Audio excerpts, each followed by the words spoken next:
Oui, absolument. On va en parler avec Jean-René, d'ailleurs, qui nous a appelé de Provence. Mais d'abord, on va écouter Laurent Wauquiez, qui était sur RTL ce matin. Et donc, ce qu'il faut, c'est pas ça.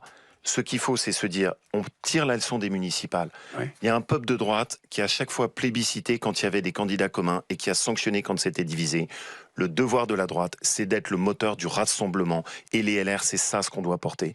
Et c'est cette option que je défends. C'est la seule qui a du sens. Le reste, vous l'avez vous-même énuméré. C'est des options de boutiquier. Ça peut pas marcher, ça.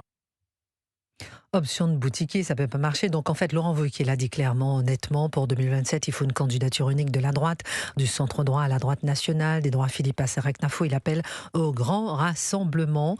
Diviser la droite perd à chaque fois. Unie derrière un seul candidat, elle peut peut-être enfin reconquérir le pouvoir. Qu'est-ce que vous en pensez? Gabriel Cluzel, Thomas Bonnet, Gilbert Collard, et ensuite on aura Jean-René qui nous appelle. Alors pardon, moi je vais être cash, mais j'ai l'impression que c'est quand même la dernière martingale trouvée pour faire un sort au Rassemblement National, tordre le cou, ce tout. Parce que si vous voulez faire une auberge espagnole qui contient à la fois Sarah Knafo jusqu'à Édouard Philippe, il y en a un qui dit qu'on a besoin de l'immigration, l'autre qui est absolument contre, il y a un moment, la chèvre et le chou, voilà, c'est pas possible. La Carpelle Lapin, il exclut le Rassemblement National dans son... Oui. Oui, dingo. Mais il y a Reconquête. Non, mais alors, il y a Reconquête. Thomas Bonnet. J'ai échangé avec Laurent Wauquiez ces dernières heures justement pour avoir un peu plus de précision, etc. En fait, le Rassemblement National, le point de crispation, il le dit, c'est la partie économique. C'est-à-dire que vous savez que Laurent Wauquiez, il est très impliqué sur les questions d'assistanat, etc. Le travail paye. Il estime que le Rassemblement National n'est pas aligné de ce point de vue-là.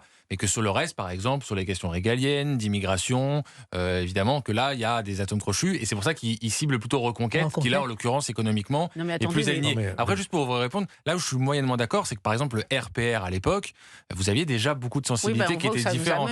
Pardon, cher Thomas Bonnet, mais on continue avec une équipe qui perd. Non, mais ce que je veux dire, c'est que politiquement, si vous voulez gagner, avoir un candidat qui rassemble, il faut élargir un peu la base. Là, on a l'impression que c'est les versions les plus rabougries de chaque parti. Non, mais pardon, mais le point de l'immigration crucial. Moi, pardon, après je vous laisse la parole. Oui, mais il y a un petit verre d'eau, ma petite Gabrielle. Qui me rend folle. Elle est très énervée, là, en direction. Oui, c'est que on sait qu'aujourd'hui, il y a un point central, l'éléphant au milieu du salon, c'est la question migratoire, qui est aussi une question identitaire, qui est une question avec moult répercussions, mais c'est central à droite. Et on nous dit, alors on n'est pas d'accord avec le RN sur la retraite à 60 ans et puis les prestations sociales X et Y. Donc on va s'allier avec Édouard Philippe, qui lui n'est pas du tout d'accord sur la question migratoire. Oui, non, mais moi je sais pas. Mais oui, Sarah Knafo, mais c'est pour ça que je vous dis. D'ailleurs, Sarah Knafo, elle n'a pas donné son avis pour le moment. Mais le premier parti de France, c'est le RN. Mais voilà. Mais si vous voulez, c'est pour ça que je trouve ça d'une incohérence. Pourtant, c'est des tas de gens très diplômés. Et je me dis, mais ils nous prennent pour des idiots. Non, mais oui, tout à fait. Voilà. Gilbert Collard, ensuite on a deux auditeurs. C'est un prétexte. En réalité, il ne veut pas de l'union des droites. De toute façon, l'union des droites, elle n'existera que Mais comment ça vous dites il ne veut pas l'union des droites? Mais non, il ne veut pas l'union des droites. Mais c'est l'union des droites là qui prône quand même. Mais il la prône, mais prôner, ça ne veut pas dire qu'il la veut. C'est pas parce qu'on joue une musique qu'on la proposée. Et le RN non plus n'en veut pas. Mais non, le RN non plus n'en veut pas. Mais c'est pour ça qu'on va vers une... Ils n'ont aucun intérêt, le RN, à aller se mettre avec les Républicains. Alors écoutons les auditeurs d'Europe 1. Tant qu'on n'aura pas inventé le médicament à dissoudre les égos, on n'y arrivera pas. Vous voyez ce que je veux dire? Qu'est-ce que vous entendez par socle commun, moi, je ne Gabriel? comprends pas qu'on ne puisse pas se dire, écoutez, là, on a trois gros, encore une fois, éléphants au milieu du salon, la sécurité, la souveraineté, l'immigration, ou l'identité, appelons ça comme on veut. Donc, on n'est pas d'accord sur la retraite à 60 ans, on n'est pas d'accord, mais ça, on est d'accord. Donc, on ne va pas faire partie du même parti, mais on peut travailler ensemble sur ces sujets-là. Sauf que là, il entend travailler, avec Édouard Philippe, qui était prêt à voter communiste plutôt que RN, rappelons-le quand même.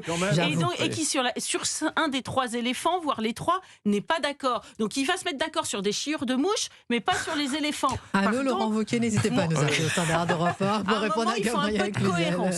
Un peu de cohérence. Gabriel Cluzel est très énervé. C'est vrai, il faut un socle commun. Non, mais il faut savoir où on va. Et puis, il y en a marre, effectivement, de toujours les mêmes choses. Rassemblement, finalement, toujours les mêmes choses. Finalement, pour finir par du en même temps. Jean-René, vous nous appelez de Provence. Bonjour Jean-René. Vous dites que c'est malheureusement compliqué. Quel regard vous portez, vous, par rapport à ces propos de Laurent Wauquiez sur cette Moi, je rejoins assez ce que vient de dire Madame Cluzel. cette union des droites ne peut pas exister, sauf par le premier tour. Il faut simplement que tous les candidats s'engagent après à soutenir celui qui soit le premier. C'est ça. Gabriel est d'accord. Avant, il ne peut pas se passer quelque chose. N'oublions pas que M. Wauquiez, M. Retailleau et les gens dits du centre ont tous voté des programmes, des budgets socialistes cette année. Bon, pas tous, mais beaucoup. Il faut arrêter de se foutre de notre gueule et de porter des louanges à M. Jospin, Dieu et son âme, mais c'est quand même ces lois sur le temps de travail, ces lois sur les 40% de logements sociaux dans les maires. Deux adhérents. Ils sont lamentables. Et si on a aujourd'hui cette situation dans les mairies, c'est grâce à ce monsieur. Merci beaucoup, Jean-René. Alors, tout le monde autour dans le studio d'Europe 1 vote Jean-René. C'est vrai qu'il a fait la synthèse en quelques mots de Jean-René président. Jean-René président qui nous appelle de Provence. Il a très bien défini. Moi, c'est un argument que je reprends. Hein. Ouais, très très bien, Jean-René. Merci pour votre appel. Vous revenez comme vous voulez. Vous venez en chroniqueur si vous voulez. Françoise qui nous appelle de Vendée. Bonjour Françoise. Oui, bonjour à tous. Alors, vous dites, qu'est-ce que vous pensez, vous, de cette union prônée par... Moi, écoutez, franchement, Laurent Wauquiez, comme d'habitude, met la charrue avant les bœufs. C'est-à-dire qu'au lieu de dire qui va représenter je ne sais quoi, il ferait mieux d'essayer déjà de retrouver avec M. Retailleau un petit peu de cohérence et puis d'arrêter de tirer sur Retailleau dès qu'il le peut, et puis de se mettre autour d'une table et de se dire maintenant qu'est-ce qu'on a en commun. Mais avant de dire qui va représenter ce programme, il faut d'abord trouver un programme commun, comme vous disiez. Et il faut d'abord qu'ils essayent, à mon avis ça va être très compliqué, de retrouver, si vous arrivez déjà à avoir 2 ou 3 personnes autour d'une table pour se mettre un petit peu d'accord, de faire un socle commun, là on peut peut-être y arriver, mais autrement, tant que vous aurez M. Wauquiez qui, dès que M. Retailleau est un petit peu en lumière, il faut qu'il sorte un truc pour se faire remarquer. Personne n'est ça pourra jamais marquer. Restez en ligne avec nous, François. Les deux témoignages fabuleux qu'on vient d'entendre, c'est l'illustration que si union elle doit se faire, elle se fera par les électeurs et pas par les partis. Les partis sont incapables de le faire, mais les électeurs sont bien plus intelligents. Et par les idées, parce que les électeurs, c'est ça qui les intéresse, les projets pour la France. C'est pas les idées. On carabisent tout, d'appareil. Oui, François, on adhère à un parti. On a fini. La vision. Alors, François, un dernier mot.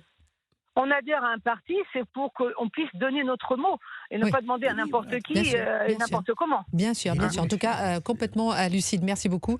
Et Bruno Retailleau qui disait que voilà, qu'il faut qu'il y ait, comme vous dites, ma chère Françoise, un projet commun. Il faut se concentrer sur le projet. Merci infiniment pour votre appel, ma chère Françoise. Merci Gilbert Collard. Merci Gabriel Cluzel. Merci Thomas Menet. Bonjour Clélie Mathias. Bonjour chère Christine. Bonjour à tous. Eh bien, on va continuer d'en parler dans Europe 1 Info de ces carabistouilles justement. Bravo. Comme vous disiez, Gabriel Cluzel. En tout cas, bien sûr, de ce bilan des municipales qui est tiré par les partis qui se projettent bien sûr sur 2027. Quelle stratégie, comment est-ce qu'ils peuvent arriver à s'entendre? On en parlera.